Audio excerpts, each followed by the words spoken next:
Hello football কাকা, কি অবস্থা তোমাদের? আশা করি তোমরা বেশ ভালো আছো। রিয়াল মাদ্রিদ এবং ব্রুসিয়া ডর্টমুন্ড উয়েফা চ্যাম্পিয়ন লিগের ফাইনালে 2024 সালের ফাইনালে মেগা ফাইনাল রিয়াল এবং ব্রুসিয়া ডর্টমুন্ড এবং দুইটা টিমের দর্শকরা দুই ভাগে ভাগ হয়ে গেছে।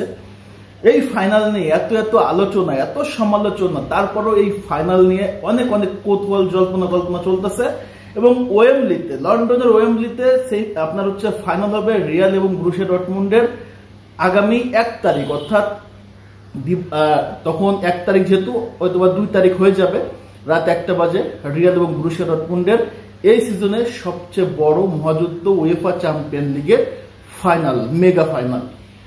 এখন রিয়াল মাদ্রিদ প্রত্যাশিতভাবে আসলে ফাইনালে আসছে, আনবিটেন ভাবে ফাইনালে আসছে, কিন্তু ব্রুসিয়া ডর্টমুন্ডের এই যে ফাইনালে আসাটা অনেকটা নাটকীয় ছিল। কারোর কিন্তু প্রত্যাশা ছিল না, বা আন্ডারডগ টিম হিসেবে কিন্তু আসছে, তাদেরকে নিয়ে কারো প্রত্যাশা ছিল না, কিন্তু তারা কিন্তু বর্তমান চ্যাম্পিয়ন লিগের ফাইনাল চলে আসছে।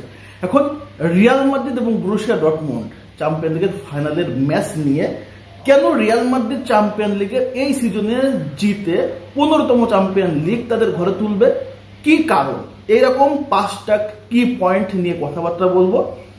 সেই বিষয়গুলো আমি স্টার্ট করতেছি, আপনারা শুনেন। যদি আপনাদের মনে হয় যে আসলে এই বিষয়গুলো ভিত্তিক, তাহলে অবশ্যই কমেন্টস করবেন। যদি ভালো লেগে থাকে অবশ্যই ভালো কমেন্টস করে পাশে থাকবেন। নাম্বার 1, একটা মাত্র নাম্বার 1 যে কারণটা, সেটা হচ্ছে যে experience. Real Madrid total champion লিগের ফাইনাল খেলছে 17 বার, এইবার দিলে 18 বার হবে, এবং এই 17 বারের ভেতরে তারা 14 বারের চ্যাম্পিয়ন, 14 বার তারা চ্যাম্পিয়ন হয়েছে চ্যাম্পিয়ন লিগ, এবং 43 বছর একটানা তারা কোনো ফাইনাল ম্যাচ হারে নাই। তাহলে 43 বছর ধরে রিয়াল কোনো ফাইনাল ম্যাচ হারে নাই, আনবিটেন। তাহলে চিন্তা করেন যে রিয়াল মাদ্রিদের এক্সপিরিয়েন্সটা কতটা চ্যাম্পিয়ন লিগের, এবং চ্যাম্পিয়ন লিগের ফাইনালে রিয়াল মাদ্রিদ যখনই উঠে তখনই তারা কিন্তু একটা ডিফারেন্ট ক্যারেক্টার শো করে এবং ডিফারেন্ট ভাবে আসলে তারা প্রত্যাবর্তন করে। এটা হচ্ছে রিয়াল মাদ্রিদ। অপর দিকে যদি আপনি ব্রুসিয়া ডর্টমুন্ডের কথা চিন্তা করেন, তাহলে ব্রুসিয়া ডর্টমুন্ডের চ্যাম্পিয়ন লিগের ফাইনালি তারা খেলছে 2 বার, একবার জিতছে 1997 সালে মেবি, তারপর 2013 সালে একবার ফাইনালে উঠছিল, তখন বায়ার্ন মিউনিখের কাছে হেরে যায়, এবার তারা ফাইনালে। সো এক্সপিরিয়েন্সের দিক থেকে রিয়াল মাদ্রিদ তাদের চেয়ে অনেক বেশি আগে আছে। Number 2, coach. Carlo Ancelotti Real মাদ্রিদের কোচ, ঠান্ডা মাথার একটা কোচ। তার ভুরুর ইশারায় খেলার দৃশ্যপটটাই চেঞ্জ হয়ে যায়। তার 4টা বার চ্যাম্পিয়ন লিগের ট্রফি জয়ের আসলে রেকর্ড রয়েছে। তো তার এই এক্সপিরিয়েন্সটা অনেক বেশি কাজে লাগবে, এবং সে কখনো ম্যাচের ভিতরে উত্তেজিত হয়ে যায় না, তার নার্ভ সবসময় কন্ট্রোলই থাকে। কিছুদিন আগে সে একটা সাক্ষাৎকারে বলছে 2 ধরনের কোচ আছে, এক ধরনের কোচ কিছুই করে না, আর এক ধরনের কোচ আছে যারা অনেক কিছু নষ্ট করে। তো কিছুই করে না যারা, তারা হচ্ছে খেলোয়াড়দেরকে খেলায়, আর অনেক কোচ যারা আসলে খেলাটাকে নষ্ট করে দেয়। সো এই একটা কথাতে বোঝা যায় যে কার্লো আনচেলত্তি তার খেলোয়াড়দেরকে কিভাবে আসলে খেলায় মাঠে, এবং কিভাবে ফ্রিডম দিয়ে তাদেরকে আসলে তাদের কাছ থেকে রেজাল্টটা বের করে নেয়। সো রিয়াল মাদ্রিদের একটা ম্যানেজার আছে কার্লো আনচেলত্তি, যে এই জায়গাটায় কিভাবে আসলে চ্যাম্পিয়ন লিগ জিততে হয়, লিগ জিতে এতটা এক্সপিরিয়েন্স হয়েছে, তার কাছে এটা কিন্তু আসলে দুধ ভাতের মতো। অপরদিকে যদি আপনি ব্রুসিয়ার কোর্স, আপনি তার দিকের কথা বলেন, মাত্র আসলে নবাগত ফাইনালে উঠছে, একটা সময় সে ব্রুসিয়া ডর্টমুন্ডের অনেক বড় ভক্ত ছিল, এখন সে ব্রুসিয়ার কোচ। সো তার ওই এক্সপিরিয়েন্সটা নাই যে কিভাবে চ্যাম্পিয়ন লিগ জিততে হয়। সো আপনি যদি দেখেন কোর্স হিসাবে, তাহলে রিয়াল মাদ্রিদ অনেক আগে থাকবে। তারপরে 3 নম্বর যেটা, সেটা হচ্ছে আনবিটেন। রিয়াল মাদ্রিদ এই চ্যাম্পিয়ন লিগে টোটাল প্রত্যেকটা ম্যাচ তারা আনবিটেন আছে, একটা ম্যাচও তারা হারে নাই, এবং এর ভিতরে তারা কিন্তু জার্মান টিমের 3টা টিমকে তারা কিন্তু আউট করে দিছে। গ্রুপ স্টেজে ইউনিয়ন ছিল, তাদেরকে আউট করে দিছে। তারপরে ছিল হচ্ছে আপনার লিপজিগ, তাদেরকে আউট করে দিছে। সেমিফাইনালে তো বায়ার্ন মিউনিখকে আউট করে দিল। এখন 4 নম্বর হচ্ছে ব্রুসিয়া ডর্টমুন্ড, তাদেরকে আউট করার এখন উপযুক্ত সময় চলে আসছে ফাইনালে। সো রিয়াল মাদ্রিদ এই টোটাল সিজনে আনবিটেন এবং অসাধারণভাবে খেলতেছে, যেটা রেজাল্ট তারা প্রত্যেকটা ম্যাচে বের করে নিয়ে আসতেছে। সিচুয়েশন কন্ট্রোল এবং কামব্যাক। রিয়াল মাদ্রিদ যে কোনো সিচুয়েশন আসলে মেনটেন করতে পারে। আমরা একটা কথা কিন্তু সবসময় জানি যে রিয়াল মাদ্রিদের এগেইনস্টে আপনি যদি ফার্স্টে গোল দেন তাহলে এটা হচ্ছে আপনার বিপদ আপনি নিজেই ডেকে নিয়ে আসছেন, অর্থাৎ রিয়াল মাদ্রিদকে আগে গোল দিলেই আপনি বিপদে পড়বেন, এটা স্বাভাবিক।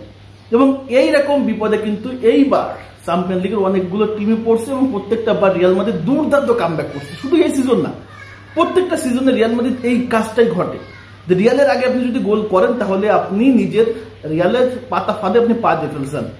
এবং এই জায়গা থেকে রিয়াল মাদ্রিদ অনেক বেশি পরিমাণ এক্সপিরিয়েন্স এবং কিভাবে যে কোনো সিচুয়েশনটাকে কন্ট্রোল করা যায় তাদের কাছে আসলে ফুটবলের প্রথম মিনিট থেকে শুরু করে 90 মিনিট বা শেষ মিনিট পর্যন্ত কোনো টাইমই তাদের কাছে টাইম না, যে কোনো সময় তারা কামব্যাক করতে পারে। That's why Real Madrid. এই জায়গা থেকে রিয়াল মাদ্রিদ সবসময় সব দলের চেয়ে আগে থাকে।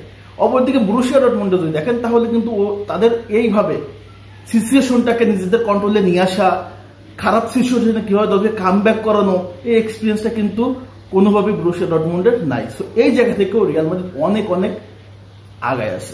নাম্বার 5 এবং লাস্ট যে পয়েন্টটা রিয়াল মাদ্রিদ, সেটা হচ্ছে ডোমিনেট। রিয়াল মাদ্রিদ ম্যাচ অনুযায়ী তারা প্রতিপক্ষকে ডোমিনেট করে এবং ছাড়ও দেয়। যে কোনো ম্যাচ তারা যে কোনো ভাবে আসলে খেলে, কোনোটা ম্যাচে নির্দিষ্ট কোনো প্ল্যানিং নিয়ে তারা খেলে না। যে ম্যাচে যেমন পরিকল্পনা দরকার রিয়াল সেই ম্যাচে সেই পরিকল্পনা নিয়ে মাঠে নামে। যেমন সিটির সাথে সেকেন্ড লেগটা দেখেন, সিটির ঘরের মাঠে কিন্তু রিয়াল মাদ্রিদ পুরো ডিফেন্সিভ মোডে খেলছে এবং কাউন্টার অ্যাটাক ফুটবলটা খেলছে, কারণ ওই সময় তাদের এই সিচুয়েশনটা ডিমান্ড করতেছিল, যার কারণে তারা ওই সিচুয়েশনে খেলছে। কিন্তু যখন আপনার বায়ার্ন মিউনিখের সাথে খেললো তখন কিন্তু সিচুয়েশনটা চেঞ্জ হয়েছে, তারা তাদের মতো করে আক্রমণাত্মক ফুটবলটা খেলছে। তার ব্যাপারটা হচ্ছে রিয়াল মাদ্রিদের যখন যেটা দরকার সেইভাবে রিয়াল মাদ্রিদ প্রতিপক্ষকে ডমিনেট করে। তো এটা হচ্ছে রিয়াল মাদ্রিদের টোটাল ফুটবল হিস্ট্রি, যার কারণে রিয়াল মাদ্রিদকে সবাই রাজকীয় ক্লাব বলে, রাজকীয় মাদ্রিদ বলে। তো এই 5টা কারণে রিয়াল মাদ্রিদ এই সিজনে চ্যাম্পিয়ন লিগের চ্যাম্পিয়ন হওয়ার সবচেয়ে বড় দাবিদার এবং চ্যাম্পিয়ন হবে। হয়তো অনেক সময় অনেক কিছু অ্যাক্সিডেন্ট হতে পারে, সেটা আসলে পরের কথা। তারপরেও যদি সকল কিছু বিবেচনা করেন তাহলে রিয়াল মাদ্রিদ 2024 সালে চ্যাম্পিয়ন লিগ জিতে তাদের ইতিহাসের 15তম চ্যাম্পিয়ন লিগ বিজয়ী হচ্ছে। তো দেখা যাক আসলে কি হয়। আশা করবো রিয়াল মাদ্রিদ তাদের শিরোপাটা জিতুক এবং শেষ ম্যাচ টনি ক্রুজের, এবং টনি ক্রুজ লিজেন্ড হিসেবে রিয়াল মাদ্রিদের চ্যাম্পিয়ন লিগটা জিতে তার ক্যারিয়ারটা শেষ করবে। যেহেতু লা লিগা জিতে ফেলছে, এখন চ্যাম্পিয়ন লিগটা জিতলেই তার আসলে ক্যারিয়ারটা আসলে খুব দুর্দান্ত একটা ক্যারিয়ার রিয়ালে শেষ করতে যাচ্ছে। এটুকু আলোচনা ছিল। আপনাদের কাছে কি মনে হয়, রিয়াল নাকি বরুসিয়া ডর্টমুন্ড, কে আসলে জিতবে? এই যে আমি 5টা পয়েন্ট নিয়ে কথা বললাম, আসলে যুক্তিসঙ্গত নাকি আপনাদের ভিন্ন কোনো মতামত আছে অবশ্যই কমেন্ট